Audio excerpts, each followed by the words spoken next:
여호와께 돌아가자.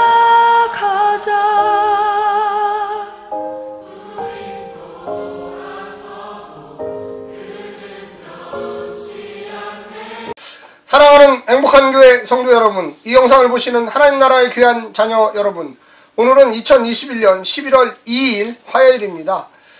하나님의 명령에 순종하는 사람들은 어떻게 될까요? 하나님께서 물론 축복을 주시고 함께 해주시고 복을 주십니다. 그런데 이스라엘 백성들 순수 선민이죠. 그런데 하나님께서 오로지 순수 혈통만 그렇게 하셨을까요? 아닙니다. 이방인 중에서도 이스라엘의 그 율법에 순종하고 하나님을 따르겠다고 약속한 사람들은 그들을 하나님의 족속으로 편입시켰습니다. 그래서 이방인들이지만 하나님의 놀라운 축복과 은혜 가운데 살았던 사람들이 오늘 본문에 기록되어 있습니다. 우리가 이 땅에 사는 동안 어디에 속하느냐, 우리가 피가 어떤 혈통이냐, 이것이 중요한 것이 아니라 우리의 마음의 자세가 하나님의 율법에 순종하느냐, 또한 하나님의 명령에 귀를 기울이느냐에 달려 있습니다. 오늘 본문 사사기 1장 11절부터 21절까지의 말씀을 듣고 다시 오겠습니다.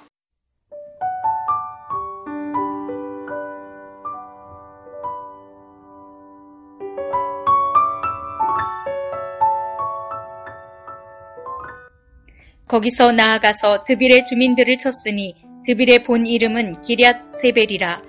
갈렙이 말하기를 기럇세벨을 쳐서 그것을 점령하는 자에게는 내 딸 악사를 아내로 주리라 하였더니 갈렙의 아우 그나스의 아들인 온니엘이 그것을 점령하였으므로 갈렙이 그의 딸 악사를 그에게 아내로 주었더라.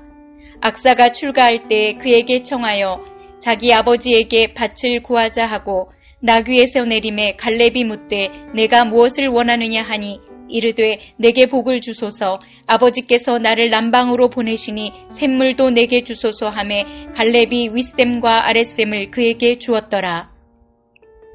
모세의 장인은 겐 사람이라.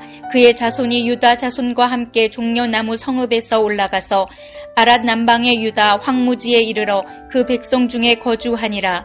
유다가 그의 형제 시므온과 함께 가서 스밧에 거주하는 가나안 족속을 쳐서 그곳을 진멸하였으므로 그 성읍의 이름을 호르마라 하니라.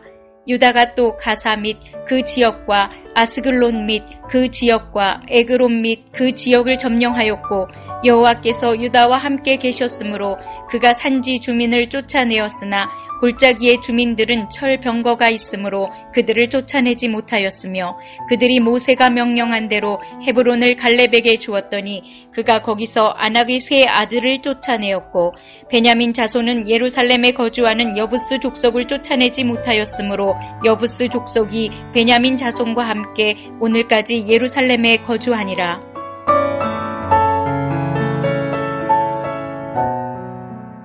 오늘 본문에서는 유다 지파의 이 가나안 땅의 남은 지역 정복이 계속되고 승리가 계속된다는 것을 볼 수 있습니다. 또한 그곳에는 이방인들이 주역을 했다는 것이 오늘 본문에 아주 잘 나와 있습니다. 오늘 본문에 보게 되면 이 갈렙이라는 사람이 나오는데요. 갈렙은 이 그나스 족속입니다. 근데 그나스 족속이라는 게 이스라엘 족속 중에는 없죠. 이방 족속입니다. 이방 족속인데 그가 모세와 여호수아에게 충성을 맹세하고 가나안 정복전쟁 이 시대에 여호수아에게도 또 충성을 하면서 유다 지파에 소속이 돼서 제일 먼저 이 가나안 땅을 정복했던 아주 대표적인 사람입니다. 그런데 오늘 본문에 보니까 이 갈렙의 아우 그나스의 아들인 온니엘이 이 갈렙의 사위가 되었습니다. 그래서 이 가나안 땅, 하나님께서 우리에게 주신 이 가나안 땅을 이 정복하는 사람에게 내 딸 악사를 주겠다 했을 때 이 조카 온니엘이 내가 가서 정복을 하겠습니다 하고서 이 나가서 드빌이라는 곳에 가가지고 길앗세벨을 쳐서 승리를 거두게 됩니다. 그래서 그 딸 악사를 주게 되는데 그 악사가 하는 얘기가 아버지 제게 청이 있습니다. 딸이 이야기합니다.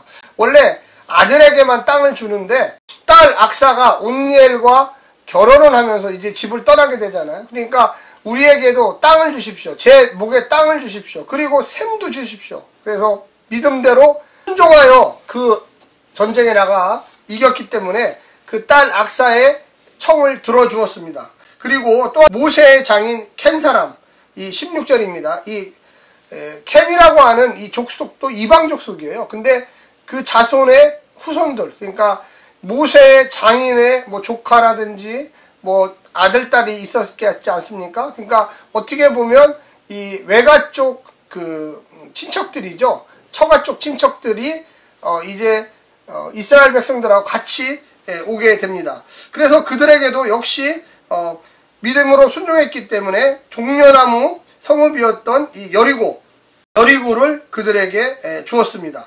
그래서 그들 가운데 거하게 했고 그들이 또한 계속적으로 이스라엘 백성으로 남아서 살 수 있도록 했다는 것이죠.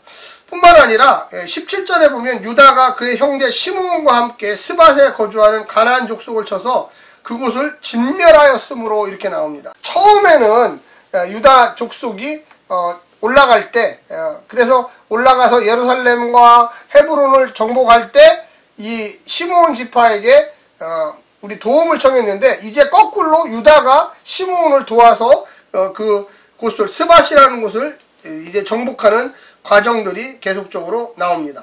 뿐만 아니라 19절에 정복을 하지 못한 이유와 원인 그 지역들도 나와 있습니다. 그래서 한 골짜기, 이 골짜기 지역에 철병거를 가진 족속이 살고 있는데 그들을 쫓아내지 못하였다. 20절에 보니까 그들이 모세가 명령한 대로 헤브론을 갈람에게 주었더니 그가 거기서 안악의 세 아들을 쫓아내었고 베냐민 자손은 예루살렘에 거하는 여부수 족속을 쫓아내지 못하였다. 그래서 어쩔 수 없이 쫓아내지 못하니까 그 옆에 두고 같이 살 수밖에 없었어요. 그래서 성공한 지파도 있지만 또한 역시 실패한 지파도 있었다는 것입니다. 우리가 오늘 본문을 보면서 참 깨달아야 될 것들 몇 가지를 우리가 정리를 해본다면 첫 번째는 갈렙의 공헌과 조카이면서 사위인 온니엘의 승리입니다. 믿음의 사람 갈렙은 드비를 정복하는 자에게 딸 악사를 주겠다고 공언했습니다. 이에 조카 온니엘이 드비를 점령하여 갈렙에게서 딸 악사를 받았습니다. 갈렙이 하나님의 약속을 믿고 85세 때 가나안 정복에 나서서 그곳을 기업으로 달라고 내 땅으로 달라고 칭찬받았듯이 온니엘도 역시 딸 악사가 땅과 우물을 요구할 때 그를 가나안 땅을 향한 하나님의 소유권과 주권을 인정하는 믿음의 사람인 것을 보여주었습니다. 이 말은 무슨 얘기냐? 하나님께 믿음을 가지고 제가 나가서 싸우니 그 땅을 주십시오. 그 갈렙도 그렇게 했지만 사위였던 온니엘과 또 딸이었던 악사도 역시 마찬가지로 우리가 승리한 땅에 우물과 땅을 우리에게 이 딸에게도 허락해 주십시오. 자기 거를 요구를 한 거예요. 대단한 믿음이죠. 두 번째는 이방인 출신이 함께 누린 승리입니다. 단지 혈통으로만 유대인들이 아니고 혈통으로만 하나님 나라의 백성이 아니라 하나님의 율법에 순종하고 그 믿음대로 살겠다고 하는 사람은 모두 다 하나님의 백성들이 된 것이죠. 모세의 장인의 후손들은 갈렙처럼 이방인 출신이었지만 광야에서 모세와 합류하여 이스라엘 구원에 참여하게 됩니다. 모세가 죽고 없는 동안에도 유다 자손과 함께 요단을 건너 종려나무 성읍인 여리고에 입성하고 훗날 아라의 네게부까지 와서 정착을 하게 됩니다. 켄 자손에 대한 이런 언급은 이방인 켄 사람들이 이스라엘의 구원과 정복에 참여하여 가나안에서 기업을 얻어 살게 됐다는 소식입니다. 하나님께서는 혈통으로 사람을 구분하지 않습니다. 차별 없이 믿음이 있느냐, 하나님 말씀에 순종하느냐, 그 약속에 대한 대가를 요구하느냐에 달려 있습니다. 세 번째는 하나님의 동행에도 완결되지 못한 승리입니다.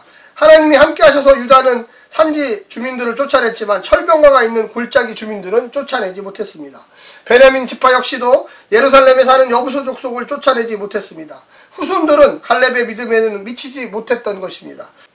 하나님이 철병거보다 약하고 예루살렘이라는 천의 방어 진지에서는 꼼짝 못하는 분이십니까? 그럴 리가 없습니다. 그들이 하나님의 용사가 되지 못했기 때문에 이런 일들이 벌어진 것입니다. 영적 태반이 영적 타락으로 이어졌고 모자라 국가적 재난으로 귀결될 것입니다. 우리가 믿음으로 나아가야 돼요. 돈이 있다 없다, 사람이 있다 없다, 이게 중요한 게 아니라 하나님이 명령하시면 네 알겠습니다 하고 온 힘을 다하여 순종할 때 기적이 일어나고 능력이 일어나고 하나님의 역사가 우리 눈에 보이게 되는 것입니다. 오늘 하루도 승리하십시오. 샬롬.